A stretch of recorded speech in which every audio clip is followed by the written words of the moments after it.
Hello दोस्तों। आप सभी के में यह मैसेज आ गया होगा, इमरजेंसी अलर्ट एक्सट्रीम वाला, और नहीं आया तो आ जाएगा। बट इससे घबराने वाली कोई बात नहीं है।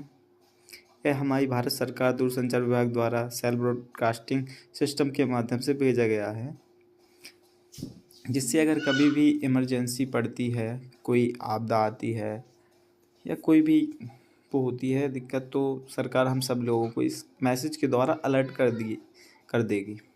तो इससे डरने की कोई बात नहीं है। आपका फ़ोन कोई हैक वैक नहीं हुआ है और आप इसको इग्नोर कीजिए। कोई डरने की दिक्कत नहीं है।